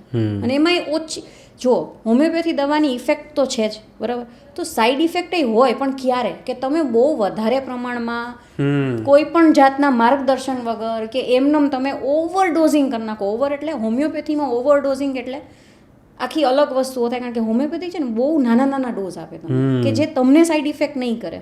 પણ એ તમે કોઈ પણ જાતના માર્ગદર્શન વગર, કોકને શરદી થઈ છે ને તમે લઈ લીધી, એવી રીતે કરશો તો નહીં થાય. તો એવા કેસીસમાં થોડા ઘણા સિમ્પટોમ્સ તમને દવાના આવે કે જે આસાનીથી આપણે સરખા કરી શકીએ એમ છીએ. તો એવું અમારી અંદર એવા કેસીસ પણ આવે છે કે જે સાઈડ ઇફેક્ટ લઈને આવ્યા હોય કે એવું પણ થતું હોય છે. તો અમે એઝ અ ફેમિલી ફિઝિશિયન બેઠા છીએ, હોમિયોપેથિક ફિઝિશિયન પર્ટિક્યુલરલી, કે કાંઈ પણ થશે ને નાનો એવું ફોન કરીને પૂછશે, મેડમ મારા છોકરાને તાવ આવ્યો છે તો હવે હું શું કરું, મેડમ મારી છોકરીને આજે આ વખતે પીરિયડ નથી આવ્યો, આ મહિને મારો મિસ થઈ ગયો મારી છોકરીનો પીરિયડ. ત્યારે કેવું પડે કે હજી તો શરૂઆત છે, 10 વર્ષ છે કે 12 વર્ષ છે, ગમે ત્યારે તો બની શકે કે ઇરેગ્યુલર હોય, દેટ ઇઝ નેચરલ. તો કેવું છે કે એક આપણી સાથે એ બહુ ખુલીને વાત કરે છે, તો અમે એનો સોલ્યુશન પણ સારી રીતે આપી શકીએ છીએ, વિથ મેડિસિન્સ અને વિથ કાઉન્સેલિંગ, બે વસ્તુથી. બાળકોની અંદર બાળકોના પણ એટલી બધી સિરપ્સ, એટલી બધી દવાઓ, એટલી બધી એડવર્ટાઇઝમેન્ટ, તમે તમારી આસપાસ રીલ જુઓ કે બાળકોને આ રીતે આમ કરવું જોઈએ આમ કરવું જોઈએ, એટલે પેરેન્ટ્સ કન્ફ્યુઝ થઈ જાય. હા એટલી બધી, કારણ કે ઇન્ફોર્મેશન એટલી બધી છે એની પાસે, એટલું બધું આસપાસથી સાંભળ્યું છે કે અથવા કોઈક ઘરે બેસવા આવ્યું હોય તો એ પાછું કહેતું જાય કે આમ નહીં આમ કરાય, અમારે તો જો મોટા નામ કર્યું હતું, એટલે એ તરત એમાં કાંઈ ન હોય, ખાલી આટલું કરી નાખ ને. એ પેરેન્ટ્સને, એવા બાળકો માટે તમે શું કહેશો જે આ જોઈ રહ્યા છે? પહેલાં તો છે ને હું એવું કહીશ કે દરેક પેરેન્ટ અને દરેક બાળક અલગ છે. હવે કોઈ પણ નિયમ છે ને એ કોઈ પેરેન્ટ અને બાળક માટે ફિક્સ નથી કે મારા છોકરો બીજા ધોરણમાં છે તો એની હાઇટ વધી નથી, મારા છોકરાનું વજન વધ્યું નથી. આ મેજર પ્રોબ્લેમ અમારી પાસે આવે ને તો પહેલાં તો એ પૂછે પ્રશ્ન અમને કે મેડમ અમારા છોકરાને હોમિયોપેથી ક્યારે આપી શકીએ, એને અપાય કે ન અપાય? તો અમે એવું કહીએ કે તમે પ્રેગ્નન્સીથી તમે સેફલી કોઈ પણ વસ્તુની સાઈડ ઇફેક્ટ વગર અને સાવ મિનિમમ ડોઝથી જે ડૉક્ટરે તમને પ્રિસ્ક્રાઇબ કર્યો, તમારા હોમિયોપેથિક ડૉક્ટરે, એની સાથે તમે સરસ રીતે બચ્ચાઓને અને તમારી જે સગર્ભા હોય પ્રેગ્નન્ટ વુમન એને આપી શકો. એના કેટલા બધા પ્રોબ્લેમ્સ હોય. તો પહેલાં 1 દિવસના બાળકને પણ તમે હોમિયોપેથિક આપી શકો અને 18 વર્ષના બાળકને પણ હોમિયોપેથિક આપી શકો, અને બધી જ વસ્તુઓમાં હોમિયોપેથિક આપી શકાય. નાનીથી માંડીને મોટી વસ્તુઓ માટે હોમિયોપેથિક આપી શકાય. બાળકોને ભાવશે ખરા, સામેથી કહેશે કે મેડમ દવા આપો, દવા પ્રત્યે અણગમો નથી, મીઠી દવાઓ આપો, મીઠી દવાઓ આપો. તો જે એમાં કેવું છે કે અત્યારના માતા પિતા છે ને બહુ કન્સર્ન છે, મારા છોકરાને કાંઈ થવું ન જોઈએ, મારો છોકરો રડવો ન જોઈએ, મારા છોકરાને કોઈ કાંઈ કહેવું ન જોઈએ, હું એને આ આપી દઉં તો એમ આમ એને ન્યુટ્રિશન મળી જશે, હું આ આપીશ તો એને વધારે. પણ એકચ્યુઅલી છે ને દરેક છોકરાનો એક વધવાનો ગ્રોથ ચાર્ટ હોય, પોતાનો ગ્રોથ હોય. હવે એમાં આપણે કોઈ છોકરાને એવું કહીએ કે ના ના ભાઈ તારે હવે આમ જ વધવાનું છે, કે તારી હાઇટ કેમ ન વધી, સૌથી વધારે પ્રશ્ન એનો વજન નથી વધતો, એને દાંત કચકચાવે છે, એને ટોયલેટની જગ્યાએ ખંજવાળે તો કૃમિ થઈ ગયા છે. એટલી બધી ગેરમાન્યતાઓ છે કે અમે લોકો પેશન્ટને કહીએ કે ભાઈ આટલી બધી ગેરમાન્યતાઓ નહીં રાખો અને તમે આટલા બધા ટેન્શન ન કરો. છોકરાઓ નેચરલ છે, એને જેમ નેચરલી મોટા થાય છે એમ થવા દો. એનું વજન વધે છે તો વધશે, અમુક ઉંમરે વધશે, અમુક ઉંમરે નહીં વધે. તો એવા આમ એન્શિયસ પેરેન્ટ્સ આવે અમારી પાસે બધી જ વસ્તુઓમાં. તો એમાં અમે કાઉન્સેલિંગ કરીએ પ્લસ દવાઓ આપીએ. તો દવાઓ કેની કોની હોય છે જો એવી વાત કરીએ તો માનો કે નાનું કોઈ છોકરું આવે છે, એને પથારીમાં પેશાબ થઈ જાય છે, તો એના માટે ખાલી એવી વસ્તુઓ ખાલી છોકરાની વસ્તુ નથી કે હાલો ભાઈ થઈ જાય છે એમ. 8 વર્ષ 10 વર્ષનું બાળક હોય એને પથારીમાં પેશાબ થતો હોય તો ઓબ્વિયસલી એમ થાય કે ભાઈ હવે શું કરશું, બહાર ન જઈ શકે. એ ખાલી ફિઝિકલ પ્રોબ્લેમ નથી, એ મેન્ટલ ટ્રોમા, માનસિક. બીજા દિવસે બહાર જશે તો કોક કહેશે, એ છોકરાને કોક કહેશે, ક્યાંય બહાર ગામ જાય છે તો એમ કહેશે કે ભાઈ ના ના નથી જવું તારે, કે તને. અને કાં તો પેરેન્ટ્સ જ ઘણી વાર એમ કે અવડો મોટો થયો હજી ખબર નથી પડતી તને, હજી મેડમ એને ખબર નથી પડતી, થાકી ગયા અમે મગજમારી કરી કરીને. પણ એનો મેન્ટલ સ્ટ્રેસ બતાવે છે. ખાલી પથારીમાં પેશાબ એ ખાલી પ્રોબ્લેમ નથી, એને માનસિક રીતે પણ કંઈક અસર હશે. એ બહુ ડીપ છે આ વસ્તુ. ખાલી એને કંટ્રોલ નથી રહેતો કે પાણી વધારે પી લીધું એવું નથી. તો એવા કેસીસની અંદર અમે એને સમજાવીએ કે ભાઈ આ શું કામ થાય. પ્લસ હોમિયોપેથિકની એટલી બધી સરસ સરસ દવાઓ છે કે જેને એને પ્રોબ્લેમમાંથી અમે બહાર કાઢી શકીએ. એને આખું પરિવાર બહાર નીકળી જાય છે આ પ્રોબ્લેમ. એક જ વખત એ છોકરો પથારીમાં પેશાબ કરતો બંધ થશે એટલે એનું આખું પરિવાર બહાર નીકળી જશે, એકદમ મનમાં શાંતિ. મમ્મી આવીને એમ કે મેડમ શાંતિ થઈ ગઈ હો તમે આ દવા આપીને, અમે લોકો એટલા ટેન્શનમાં આના લીધે હતા ને, હવે અમે ખુલ્લેથી બધું જ કરી શકીએ, બહાર જઈ શકીએ છીએ અને મોકલી શકીએ છીએ. એનો એક કોન્ફિડન્સ પાછો આવ્યો. તો આમ જોવા જાવ ને તો હોમિયોપેથી ખાલી એક આસ્પેક્ટ કવર નથી કરતી, એ આખા ફેમિલીને ડાયરેક્ટલી ઇનડાયરેક્ટલી કવર કરે છે. હવે નાના છોકરાઓને સ્કિનની તકલીફો, હવે એની અંદર તમે ઓઇન્ટમેન્ટ લગાવીને થાકો તો પાછું થાય. એની સ્કિન એટલી બધી ડેલિકેટ હોય કે હવે અત્યારે બધી બહુ કોસ્મેટિક્સ વાપરે છે અને બધા, તો એના લીધે ઘણી બધી તકલીફો થતી હોય છે. તો એમાં પણ હોમિયોપેથિક બહુ સરસ કામ કરે છે. દાંત આવે છે, નાનું છોકરું છે 5-6 મહિનાનું, બોલી કાંઈ શકતું નથી, રડ્યા જ કરે છે, કાંઈ સમજાતું નથી, તો કોલિક કહેવાય. અરે પેટમાં દુખતું હોય ઘણાને, 2-4 મહિનાના છોકરાને દાંત આવતા હોય તો મોઢામાં બધી વસ્તુઓ, ડાયરિયા ને શરદી ને એવું બધું થતું હોય. તો એવા કેસીસની અંદર પણ હોમિયોપેથી બહુ સરસ કામ કરે છે. અત્યારે નાના નાના છોકરાઓને સફેદ વાળ થવા માંડ્યા છે, 12 વર્ષ 10 વર્ષ આમ થવા આપણી આસપાસ જોઈએ જ છે જ, બરાબર. તો હા, જે સફેદ વાળ છે એ પ્રીમેચ્યોર ગ્રેઇંગ જો કહીએ તો એને હોમિયોપેથી કવર કરી શકે. બાકી જે વાળ સફેદ થઈ ગયા 40 વર્ષે એને કાળા ન કરી શકે, એ તો કલર જ કરવો પડે તમારે. પણ જે આવા બધા પ્રોબ્લેમ છે કે જેનાથી બાળકનો કોન્ફિડન્સ અફેક્ટ થાય છે એમાં પણ હોમિયોપેથી કામ કરે છે. પ્લસ એક્ઝામ્સ આવે છે અત્યારે, હવે આપણે છાપામાં જોઈએ છીએ કે હું શું જવાબ આપીશ, ઓછા માર્ક્સ, રિઝલ્ટ આવ્યા પહેલા નિર્ણય લઈ લે, એટલું પ્રેશર એની ઉપર પ્રેશર છે, ભણવાનું પ્રેશર છે. તો એવા કેસીસની અંદર હોમિયોપેથી બહુ જ સારું કામ કરે છે. અમે લોકો એની સાથે વાત કરીએ અને એનો પ્રશ્ન સમજવાનો પ્રયત્ન કરીએ અને અમને ખૂબ જ સારા એની ઉપરથી, કારણ કે મમ્મી પપ્પાને ઘણીવાર નથી કહી શકતા, એ લોકો નથી કહી શકતા કે શું પ્રોબ્લેમ છે, પણ એ અમારી સાથે શેર કરે છે અને એમાંથી અમે સોલ્યુશન કાઢીએ છીએ ને એને જીવનમાં પાછું લાવવાનું અને કોન્ફિડન્સ લાવવાની ટ્રાય કરીએ છીએ. ઘણીવાર વાલીઓનું એવું સાંભળ્યું છે કે ભાઈ, અને વિદ્યાર્થીઓ કહેતા હોય છે કે મેં વાંચ્યું હતું બધું, મને આવડતું હતું, છતાંય હું એક્ઝામમાં લખી ન શક્યો, કાં ભૂલી ગયો, ટાઈમે યાદ ન આવ્યું, બહાર આવીને પાછું યાદ આવી જાય, અથવા તો મને આટલું બધું આવડતું હતું પણ મારાથી લખાણું નહીં, કે ત્યારે શું થયું મને કાંઈ ખબર ન પડી. તો આ શું પ્રોબ્લેમ છે? એકચ્યુઅલી છે ને એ એક જાતનું, આમ જોવા જાવ ને તો આપણા અંદર અલગ અલગ મેમરીઝ હોય, યાદશક્તિઓ હોય. એટલે અમારી પાસે તો પેશન્ટ એવું જ કહીને આવશે, એના પેરેન્ટ લઈને આવશે, આને કંઈ યાદ જ નથી રહેતું. પછી અમારે કહેવું પડે કે યાદ શક્તિ નથી એવું નથી, એનું કોન્સન્ટ્રેશન નથી. હું તો પૂછું કે પિક્ચરના ગીત યાદ રહે છે તો કે હા, શેરીઓ યાદ રહે છે તો કે હા, તમે ગયા હતા ફરવા માટે તો એ યાદ રહે તો કે હા. તો પછી યાદશક્તિનો પ્રોબ્લેમ કેવી રીતે હોય છે? કે પ્રોબ્લેમ કોન્સન્ટ્રેશનનો છે કે બીજી જગ્યાએ પ્રોબ્લેમ છે? એટલે એને એ કેસને સમજીને અમે લોકો એને કહીએ. પ્લસ જ્યારે પણ આ એક્ઝામ્સનો પ્રેશર હોય તો ત્યારે કેવું થાય કે આપણે બહુ સ્ટ્રેસમાં આવીએ, તો એ સ્ટ્રેસ રિલેટેડ આપણને ઘણું બધું ભૂલે છે કે મને નહીં આવડે તો હું પાસ નહીં, મને સારા માર્ક્સ નહીં આવે તો, કારણ કે આ દુનિયા જેવી છે ને અત્યારે, ભાગાભાગીની દુનિયા છે.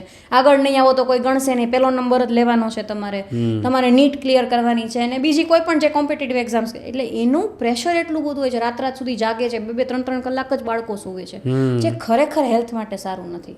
પણ ઓકે, સમય છે તો ચાલવું પડે. તો એવા બધાય કેસીસની અંદર એ બાળકોના મેન્ટલ સ્ટ્રેસ અતિશય વધી જાય છે, એના હિસાબે આ બધી વસ્તુઓ થતી હોય છે.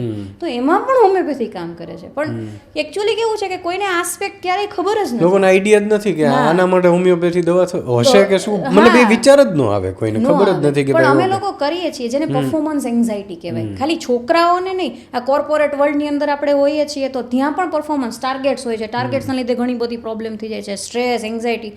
તો એની પણ દવાઓ છે. ડિપ્રેશનમાં આવી જાય છે લોકો. તો ડિપ્રેશન છે ને અત્યારે બહુ કોમન વર્ડ થઈ ગયો છે, પણ એકચ્યુઅલી ડિપ્રેશન એક આખો ડીપ ડિસઓર્ડર છે અને એને બહુ કોમન વર્ડ બનાવી નાખ્યો છે. તો હવે એ ખરેખર ડિપ્રેશનમાં છો તમે કે કેવી રીતે છે, તો એ બધાની ઉપરથી આખા વ્યક્તિને સમજી અને અમે દવાઓ કરતા હોઈએ છીએ.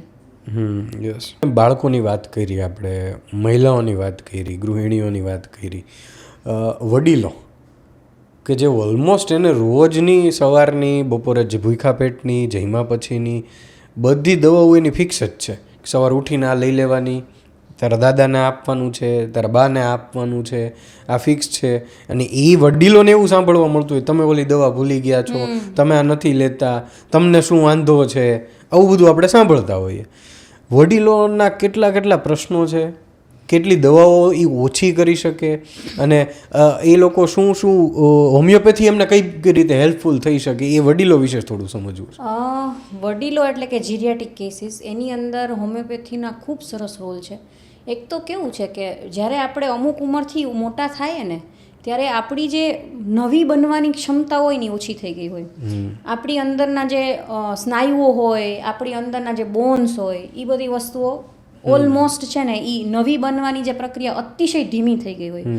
ફિમેલની અંદર જે મેનોપોઝ આવે છે કે જે 50 પછી, એટલે ધીમે એ સ્ટેજમાં આવે છે, ત્યારે કેલ્શિયમનું પ્રમાણ શરીરમાં ઘટી જતું હોય છે. એના લીધે બોન્સ એટલે કે સ્નાયુના દુખાવા અને હાડકાના દુખાવા, કમરના દુખાવા, એટલી બધી જાતના પ્રોબ્લેમ્સ એ લોકોને થતા હોય છે. પ્લસ મેનોપોઝ વખતે એ લોકોની અંદર જે હોર્મોનલ ચેન્જીસ થયા હોય એના લીધે તકલીફો થતી હોય છે. મોટા ભાગના વડીલો અત્યારે જોવા જાય તો હાર્ટના પ્રોબ્લેમ છે, ડાયાબિટીસ, બીપી, એટલી બધી દવાઓ લેતા હોય છે કે એ લોકો થાકી જાય છે કે મારે જીવવું કેટલું ને વાત કેટલી, આટલી બધી દવાઓ લઈને હું કંટાળી ગયો છું, એને કદાચ ભગવાન ઉપાડી લે તો સારું, એવા પણ બોલતા હોય છે. હવે મારે નથી કરવું એમ. એના કરતાં પૂરું કરો. હમ અને એવા ડિપ્રેશનવાળા કેસીસ એ આવતા હોય છે કે જેમાં વડીલો ડિપ્રેશનમાં છે કે ભાઈ હું આ દવાઓ લઈ લઈને થાક્યો છું અને મને કાંઈ ખબર. ઓકે, જરૂરી છે એ લાઈફ માટે. આપણે એક સ્ટેજે જ્યારે પહોંચ્યા છીએ, જ્યારે રિકવરી એટલે કે જેને નોર્મલ થવું શક્ય નથી, તો એવા કેસીસની અંદર હોમિયોપેથી એને સ્ટેબલ રાખશે કે તમે જ્યાં સુધી જીવો છો, જેને પેલિએશન કહેવાય, કે જેવા અમુક ખાલી જીરિયાટિક નહીં, કોઈ પણ કેસમાં કે તમારી જેને ક્યોર થવાની એટલે કે સરખા થવાની કોઈ સંભાવનાઓ નથી. જે અમુક રોગો એવા છે, જેમ કે લાસ્ટ સ્ટેજનું કેન્સર છે કે એવી કોઈ વસ્તુ છે કે તમારી એકાદ કિડની ડેમેજ થઈ ગઈ છે અને તમને મેન્ટેન કરવાના છે, તો એવા કેસીસની અંદર પણ હોમિયોપેથી ખૂબ જ સરસ કામ કરતી હોય છે.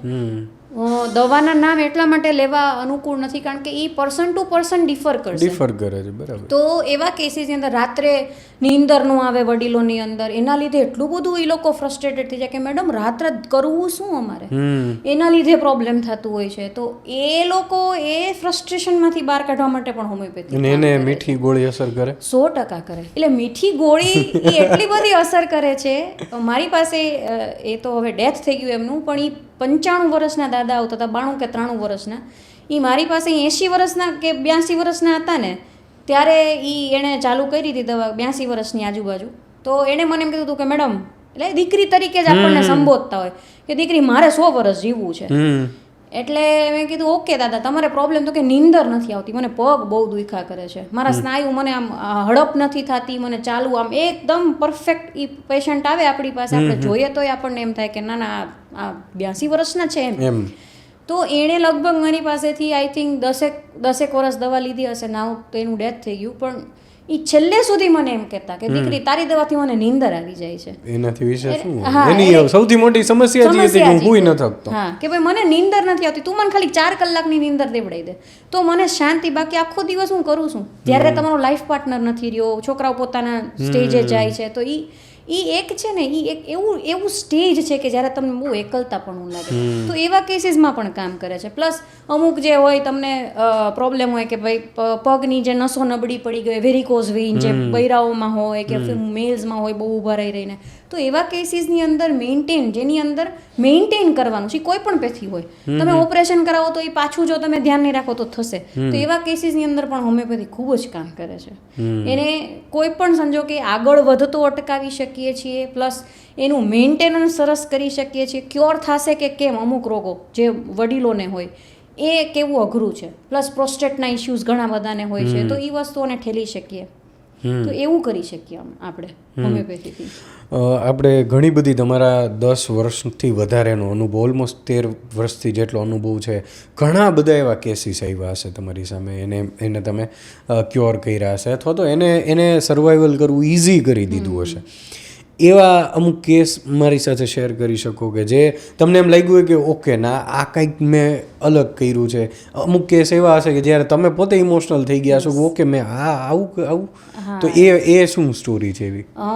એવા કેસીસ તો બહુ બધા છે, પણ મને જે અત્યારે યાદ આવે છે એના ઉપરથી તો પહેલાં તો મારા ઘરનો જે કેસ અત્યારે મને યાદ આવે છે કે જ્યારે મેં હજી હોમિયોપેથી સ્ટાર્ટે નહોતું કર્યું, અને ત્યારે કેવું હતું કે એ જમાનામાં એટલે આજથી 12-15 જ્યારે અમે ભણવાનું સ્ટાર્ટ કર્યું હોય હોમિયોપેથી કે 12મું પૂરું કર્યું હોય, ત્યારે અત્યારે એવું જ છે કે MBBSમાં ન મળે તો BAMSમાં લ્યો કે ડેન્ટલમાં લ્યો કે પછી આયુર્વેદમાં લ્યો અને પછી હોમિયોપેથીમાં લ્યો. એમ ડૉક્ટર થવું છે તો પછી એમાં જાઓ તમે. પણ અમારા ઘરનો સિનારીઓ થોડોક અલગ છે. એટલે તમે કીધું ને કે હાર્ટને ટચ થાય એટલા માટે હું આ શેર કરીશ આ વાત, કે મારી સિસ્ટર છે એની હોમિયોપેથીમાં હતી અને અમારા ઘરમાં એવું હતું કે ભાઈ તમારે રાજકોટની બહાર ભણવા નહીં જવાનું. અને અનફોર્ચ્યુનેટલી મને રાજકોટમાં બીજે ક્યાંય નહોતું મળતું, તો અમને કીધું જ હતું કે ભાઈ તમે હવે હોમિયોપેથિક જ જવાનું છે. તો કે ઓકે. પણ એ હોમિયોપેથિકમાં મારી સિસ્ટર હતી એટલે અમને થોડીક ખબર હતી. અમે નાનપણમાં દવાઓ લેતા પણ ખરા. મારા મમ્મી છે ને એને 17 કે 18 વર્ષથી એક પ્લમર વિન્સન સિન્ડ્રોમ કરીને રોગ છે. નામ બહુ મોટું છે પણ સાવ સાદું છે. અનનળી જાડી થવી આગળના ભાગમાંથી. એનું હિમોગ્લોબિન ક્યારેય 7ની ઉપર નથી ગયું એ ટાઈમે. જ્યારે અમે ભણતા, હજી તો 10મા 12મામાં હતા ત્યારે, અમે દરરોજ એને જોતા કે એક કોળીઓ પોતાનો મોઢામાં ન લઈ શકે, કારણ કે અનનળી સાંકડી છે, તમારું બટકું અંદર ન જઈ શકે, એટલે એ બ્લેન્ડર બધી જગ્યાએ સાથે જ ફેરવતી હોય. ગમે ત્યાં ફરવા ગયા હોય, બહાર ગયા હોય તો બ્લેન્ડર સાથે ફેરવે, દાળ ભાત શાક જે કાંઈ પણ મળે છે એને ભેગું કરી બ્લેન્ડર ફેરવીને પછી એ જે કદડો જે વધે છે એને ખાઈ જાય. ઘણા વર્ષો એણે 2 વાર અન્નળી પોળી કરાવી, બહુ બધું કર્યું. એ જોઈને આપણને બહુ એટલે અમને એમ થાય કે આનો કોઈ ઈલાજ જ નથી. અને તમે પૂછવા જાવ તો કે ભાઈ આમાં શું કરી શકે, અન્નળી પોળી કર્યા કરો જ્યાં સુધી થાય ત્યાં સુધી. અને જો દરેક સાયન્સ છે ને એની પોતાની એક પોઝિટિવ નેગેટિવ બાબત હોય. એટલે એ લોકોએ બેસ્ટ પ્રયત્નો કર્યો હતો અને they are best at their point. ત્યારના જે ડોક્ટરો હતા બેસ્ટ હતા. પણ અમને ક્યાંક એવું થતું હતું કે ક્યાંક એવી વસ્તુઓ મળી જાય કે અમે અમારી મમ્મીને સર્વાઈવ કરાવી શકીએ. કારણ કે 70 કિલોની મમ્મી હોય અને 35 કિલોની જોતા અમે જોઈ હોય તો ડેફિનેટલી આપણને ક્યાંક મગજમાં ઉતરે એ વાત. તો એ ટાઈમે હોમિયોપેથીમાં અમે ગયા અને અમને સમજણ આવી કે હોમિયોપેથીની અંદર આવી દવાઓ છે કે જે આ વસ્તુઓને ટ્રીટ કરી શકે છે. કે આપણે એનું એનિમિયા જે છે એ સપ્લિમેન્ટ જ લેતી હતી, હાલો ભાઈ સિરપ લેતી હતી ને આયરનના સિરપ ને બધું. તો એને એ જે તકલીફ અંદરની છે એ બહારની ખાલી એનો આ ઉપરનો ભાગ દેખાય છે નથી, એ અંદરનો પ્રોબ્લેમ છે. એ અમે હોમિયોપેથીમાં આવ્યા પછી અમને ખબર પડી. અને ત્યાંથી હોમિયોપેથી ઉપર ભરોસો અમારો ચાલુ થયો કે અમે અમારા મમ્મીને એ દવા આપી. અને આજે મારા મમ્મીનું 13 હિમોગ્લોબિન છે અને એક ખાલી એન્ડોસ્કોપી કરવાની હોય ડાયગ્નોસ્ટિક. એમાં મારા મધરને એ જ્યારે ડાયગ્નોસ્ટિક એન્ડોસ્કોપી કરવા ગયા તો એ અન્નળીમાં ચીરો પડી ગયો અને લોહીની ઉલટીઓ બંધ જ ન થાય. અમે હોમિયોપેથી અમે 2 બહેનોએ પાસ કરી લીધું હતું. તો ડૉક્ટરે કીધું કે ભાઈ આમાં અમે શું કરી શકીએ, લોહીની ઉલટી બંધ થાય તો કંઈ થાય ને એમ. ચીરો પડી ગયો છે, એટલી ફ્રેજાઇલ, એટલી તૂટી એવી થઈ ગઈ હતી એની અન્નળી. અને હોમિયોપેથિક દવા અમે આપી કારણ કે હોપ નહોતી અમારા કેસમાં, શું કરશું એ ખબર નહોતી, કેમ આગળ જાશું એ ખબર નહોતી. તો હોમિયોપેથિક દવાએ એ લોહીની ઉલટી બંધ કરી અમારા કેસમાં. એ અચાનક મને તમે આ વાત કરીને તો મને કિસ્સો યાદ આવ્યો કે કારણ કે અમે અમારા ઘરમાં વાપરીએ છીએ હોમિયોપેથી. અને મારા મમ્મીને અમે જે મોતના મોઢામાંથી બહાર કાઢ્યા બધું ખાઈ શકીએ છીએ, જમી શકે છે, બધું જ ખાઈ શકે. પાણીપુરી બ્લેન્ડર છોડી દીધું, બ્લેન્ડર કે દિવસનું છોડી દીધું છે. શું વાત છે. અને આજે નેશનલ્સમાં અને બધી જગ્યાએ એ છે ને રનર છે. મારા મધર પહેલેથી જ પીટી ટીચર હતા પણ એ રનર છે. તો એની આજે 62-63 વર્ષની ઉંમરે કદાચ અમે કેપેસિટી જોઈએ તો મનોબળ હતું, બધું જ હતું, પણ આજે એનું હિમોગ્લોબિન પણ નોર્મલ છે અને એ બધું વસ્તુ. પણ ધેન વી કમ ટુ નો કે હોમિયોપેથી વર્ક્સ. હવે સાયન્સ છે, સ્યુડો સાયન્સ છે, હોમવર્ક છે, એ અમને નથી ખબર, પણ હોમિયોપેથી વર્ક્સ ફોર અસ. એવા એટલા બધા કેસીસ છે. હવે બીજો એક શેર કરું કે એક બેનનો મને એ વર્ષોથી મારી પાસે દવા લેતા હતા, એટલે માઇગ્રેનનો કેસ હતો એનો. તો આવીને એણે મને એક ફોન આવ્યો કે મેડમ માઇગ્રેન તો મને મટી ગયું છે પણ હું તમને ક્યારે મળવા આવું. એટલે મેં કીધું શું થયું કહો તો ખરા, તમે મને એપોઇન્ટમેન્ટની જરૂર નથી, તમે આવો મને. તો કે મેડમ બહુ હું તકલીફમાં છું એમ. એટલે મેં કીધું શું થયું એ મને કહો. તો કે મેડમ ટાઈમ લઈને હું તમારી પાસે આવીશ. એટલે મેં કીધું તમે ટાઈમ લઈને આવો, તમે જરાય ચિંતા ના કરો, તમે આવો મારી પાસે. એટલે આવીને કે મેડમ હું કેમ કહું પણ મને પોતાને જ નથી ખબર મને શું થાય છે. એટલે મેં કીધું તમને શું થાય, એટલે રડવા માંડ્યા એકદમ આવીને. એટલે મેં કીધું તમે પહેલાં શાંત થઈ જાઓ, રડી લો હાલો બરાબર, પછી હવે બોલો તમને શું થાય છે. તો કે મેડમ મને જ્યારે પીરિયડ આવે ને ત્યારે મને સાથે સાથે યુરિન થઈ જાય છે, 5 દિવસ હું બહાર જ નથી નીકળી શકતી. એટલે મેડિકલ લેંગ્વેજમાં એને ઇરિટેબલ બ્લેડર કહી શકે, સ્ટ્રેસ ઇનકોન્ટિનન્સ એવું કહેવાય. નામ મોટું છે પણ કાંઈ જ નથી. તમારું જે કોથળી હોય એનું પ્રેશર તમારા બ્લેડર ઉપર આવે એટલે યુરિન પાસ થઈ જાય. કે મેડમ હું 5 દિવસ મહિનાના બહાર જ નથી નીકળી શકતી. એ કે મારે પેડ રાખવું શું રાખવું મને ખબર જ નથી પડતી. તો એ કે રિપોર્ટનો ઢગલો લઈને આવ્યા મારી પાસે કે આ રિપોર્ટ કરાવ્યા, કે કાંઈ આવતું જ નથી. કે પછી અંતે એ કે એમ કીધું સાયકિયાટ્રિસ્ટને બતાવો તમે. કે પણ મેડમ તો 5 જ દિવસ થોડું થાય મને એમ.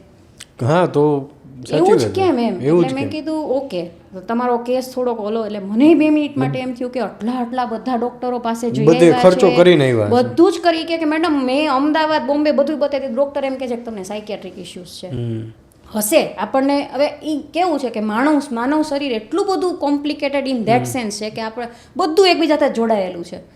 એટલે મેં કીધું ભાઈ જો હું તો એક સિમ્પલ તમને લોજિક કહીશ કે મને એવું લાગે છે કે તમારું આ જે બ્લેડર છે ને એની ઉપર પ્રેશર આવે છે. તો હોમિયોપેથીમાં એવી દવાઓ છે કે એ જે પ્રેશરને લીધે તમારા સ્નાયુઓ ઇરિટેટ થઈ જાય છે ને એ હું દવા તમને આપીશ.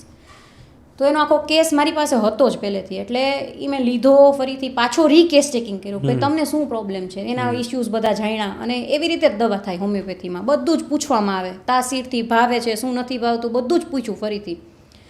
અને મેં એને દવા આપી પહેલો પીરિયડ ગયો ને ત્યારે એને મને કીધું મેડમ 5 જ દિવસ મારો પીરિયડ છે. મેં કીધું જોઈએ થઈ જશે, તમે ચિંતા ન કરો.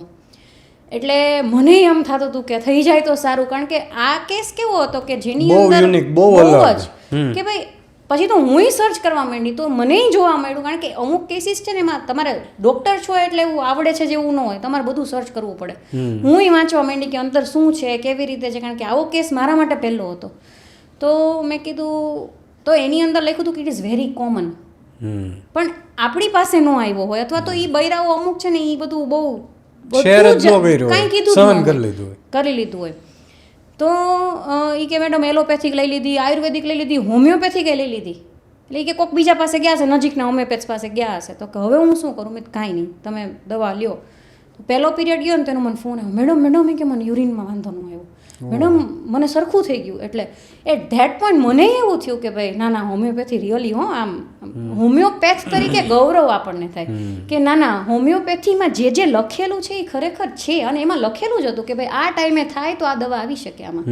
અને પછી ભલે મેં કેસ લીધોની દવા આવી એ વાત અલગ છે, પણ મને ત્યારે એમ થયું કે ના આ મેં એક સારું કામ કર્યું. પૈસાની વાત નથી આમાં, પણ એક એવી વસ્તુ કરી કે જે એ પેશન્ટ જે એણે રિલીફ કરી છે એ છે ને બધી વસ્તુ અલગ જ હોય. આપણે જ્યારે આ વસ્તુ આપણે વિચારીએ અલગ હોય, અને એને અત્યારે પણ મેં દવાઓ બંધ કરેલી છે ને એ પેશન્ટને કાંઈ જ નથી પ્રોબ્લેમ અત્યારે.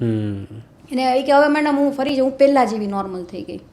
એવો જ એક બીજો કેસ હતો, એક નાના બાળકનો કેસ હતો કે અચાનક સ્કૂલેથી આવ્યો ને તો એટકી ચાલુ થઈ. તો ઓલા બધાને એમ હોય કે હવે મટી જશે, ગેસ છે ને મટી જશે. તો ચાલુ એક આખો દિવસ, બીજો દિવસ, ત્રીજો દિવસ, તો બધાને કે આટલી બધી કેમ ચાલે? પરિવારવાળાની આખું ફેમિલી મારી પાસેથી દવા લઈ લીધું. એના એક મેમ્બર હતું ને એનું મેં એવી પ્રોબ્લેમ સોલ્વ કરી દીધી હતી ને કે જે એના બીજા કોઈ ડૉક્ટરથી નહોતું થતું. તો એને એટલો બધો ફેથ હતો મારી ઉપર કે ના મેડમને પૂછવા દે આમ તેમ. એટલે બીજો ત્રીજો દિવસ એટલે મને ફોન કર્યો કે મેડમ એને કન્ટિન્યુ એને એટકી બંધ નથી થતી. તો એવા કેસમાં આપણે વિચારીએ કે ઓકે, કાં તો ત્યાંની નર્વ્સ હોય એ બધી ઇરિટેટ થઈ ગઈ છે, કે ત્યાં ડાયાફ્રામ એટલે કે આપણું જે વચ્ચેનો પડદો હોય એમાં તકલીફ છે, કે ઘણી બધી પ્રોબ્લેમ્સ હોઈ શકે. તો કે મેં કીધું એક કામ કરો, પહેલાં આપણે બધું રિપોર્ટ્સ કરાવીએ. પછી ધીમે ધીમે બધા રિપોર્ટ્સ કરાવ્યા. રિપોર્ટમાં કાંઈ જ ન આવે, બધું નોર્મલ, કાંઈ જ નહીં. બધા ગેસ્ટ્રોએન્ટરોલોજીસ્ટને બતાવી દીધું, બધા ઇવન એ લોકોએ વૈદ નહીં બતાવી દીધું, કારણ કે એક લેવલે ત્યાં એ જે ડૉક્ટર હતો ને એમ કીધું કે ભાઈ આ એની જાતે બંધ થશે, આપણને નથી ખબર ક્યારે બંધ થશે. કે પછી એક લેવલે ત્યારે એ વાત તમે સાયકિયાટ્રિસ્ટને બતાવો, આ પ્રોબ્લેમ અલગ છે એમ. એટલે નો ડાઉટ એ મેડિકલ નોર્મલ રોગ જ છે, ઘણા છોકરાઓમાં થાય એ, અને સુવે ને ત્યારે જ એને એટકી બંધ થાય, બાકી એટકી ચાલુ ને ચાલુ. એને થયો 1 મહિનો. હવે એ લોકોએ ફરી લીધું બધી જગ્યાએ, ક્યાંક ને ક્યાંક એને એમ હોય ને કે હોમિયોપેથી કામ કરશે કે નહીં. ત્યાં પણ ભલે મારા જૂના પેશન્ટ છે તો પણ એને ડાઉટ ગયો કે હોમિયોપેથિકમાં આવી દવાઓ થોડી હોય એમ.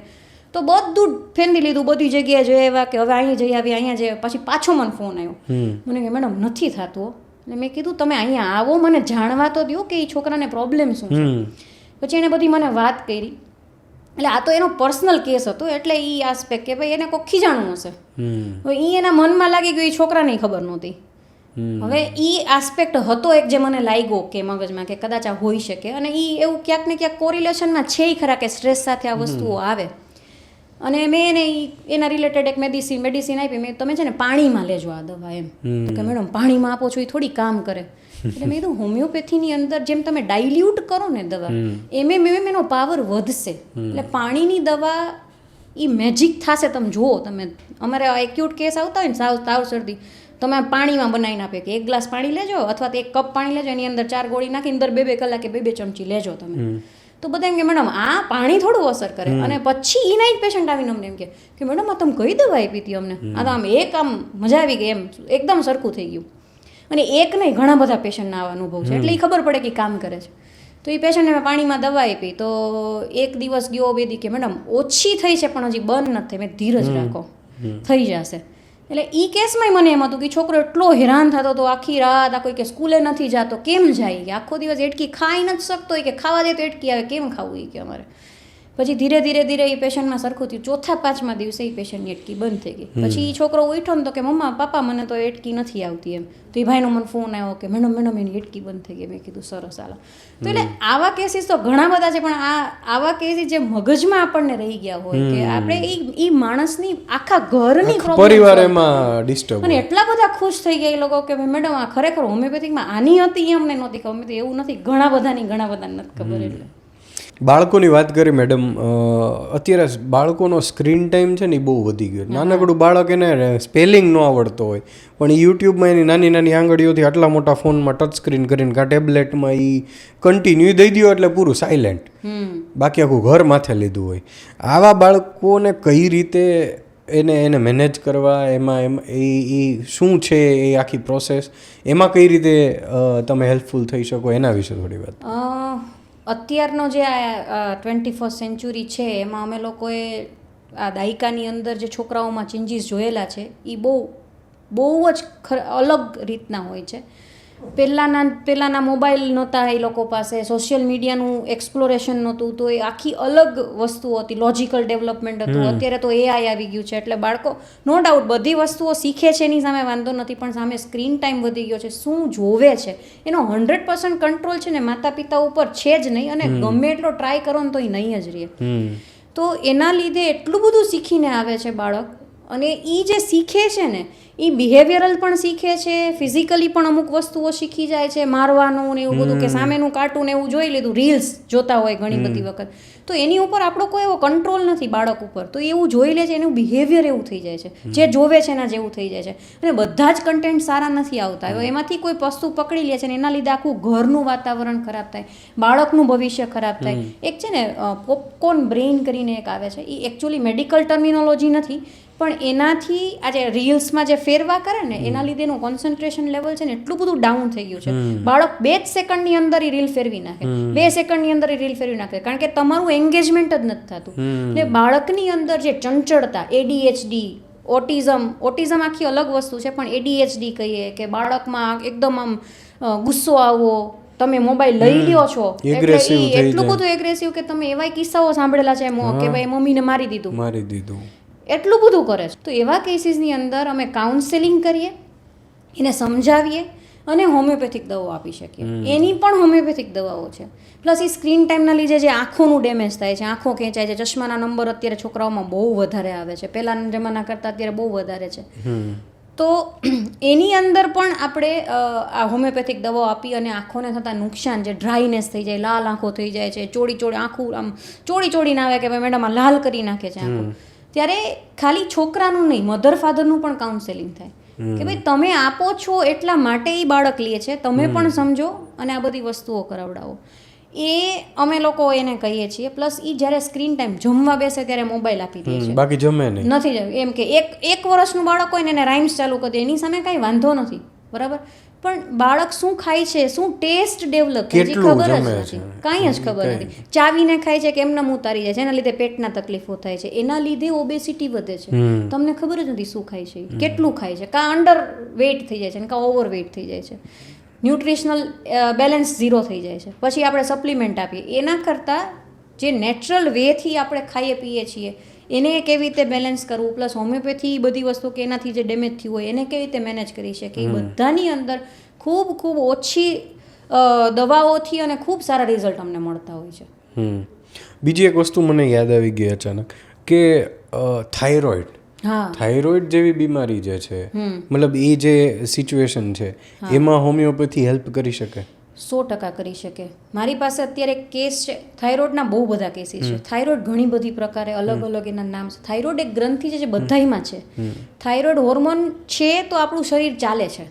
હવે થાઇરોઇડ વધી જાય તોય તકલીફ અને ઘટી જાય તોય તકલીફ. એ આપણા મગજ અને આપણી આ ગ્રંથિ બે જગ્યાએથી મેજરલી કનેક્ટેડ હોય, બાકી ઘણી બધી વસ્તુઓથી કનેક્ટેડ હોય.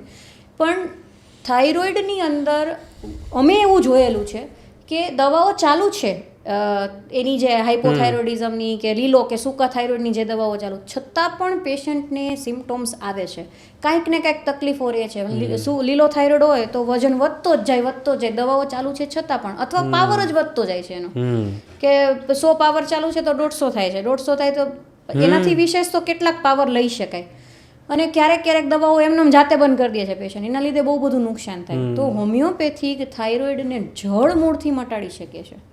અમે લોકો એવા ઘણા બધા કેસીસ જોયેલા છે, ટ્રીટ કરેલા છે, અને રિપોર્ટમાં એ વસ્તુ અમે જોયેલી છે. અને એમાં અમે એવું નથી, અમે ડૉક્ટરોને સાથે જ રાખીએ કે ભાઈ અત્યારે થાઇરોનમ ચાલુ, દાખલા તરીકે બહુ જૂનો થાઇરોઇડ છે ને હું એમ કહી દઉં અત્યારે બંધ કરી દો દવા, એવું ના હોય. આ હું જે હોમિયોપેથીને સમજી છું એના ઉપરથી ધીમે ધીમે કરતાં એનો પાવર ઘટાડતા જાય. નેચરલ બોડી થાઇરોઇડ બનાવતું જ તું ને પહેલાં, ક્યાં પ્રોબ્લેમ હતી, પણ પાછું બનાવશે. જે કાંઈ તકલીફ છે એને આખી કેસને સમજીને કરી શકીએ. એક અમારે નાની છોકરી છે, થાઇરોઇડ છે એને, અને ઘણા વર્ષોથી દવા લેતા હતા, અને ધીમે એની થાઇરોઇડની દવાઓ બંધ કરાવી છે એલોપેથિક, અને અત્યારે એનું નોર્મલ રિપોર્ટ આવી ગયો છે. એટલે વિથ ડ્યુ કન્સર્ન, અને આપણે ડૉક્ટરને બતાવેલું છે કે ભાઈ હવે થાઇરોઇડ નોર્મલ, તો ડૉક્ટરે જ કીધેલું હોય કે હવે બંધ કરી દો, એનું નોર્મલ થઈ ગયું છે. એટલે એવા કેસીસ એ છે, નાની છોકરીથી માંડીને મોટાઓના પણ છે. હા, બધાય કેસીસ થાય એવું જરૂરી નથી, અને એ વેરી કરતું હોય, એ સિચ્યુએશન, તમારું શરીર, ઘણી બધી વસ્તુ. કોકને 2 મહિનામાં મળ્યું, કોકને 2 વર્ષે લાગે. ધેટ ડિપેન્ડ્સ કે તમારી લાઈફસ્ટાઈલ કેવી છે. એ બધી જ વસ્તુ ઉપર આ બધી વસ્તુ ડિપેન્ડ કરે છે. હોમિયોપેથી બાબતે આજે આટલું બધું જાણવા મળ્યું, કદાચ ખબર જ નહોતી, મને નહોતી ખબર પર્સનલી, ને જોનારા કેટલાય મિત્રો હશે એને પણ નહોતી ખબર. વિશાળ વિષય છે, પણ સમયની લિમિટેશન છે આપણી પાસે. તમારે કોઈને પણ કાંઈ પણ પ્રશ્ન હોય, કાંઈ મૂંઝવતો પ્રશ્ન હોય, તો સ્ક્રીન ઉપર અમે નંબર આપી દઈશું એમની ટીમનો, તો તમે એમનો કોન્ટેક્ટ કરી શકો છો, એમની અપોઇન્ટમેન્ટ લઈ શકો છો, અને એમની મુલાકાત પણ કરી શકો છો. તો આવી જ કંઈક વાતો સાથે ફરી મળીશું વાત ગુજરાતી પર.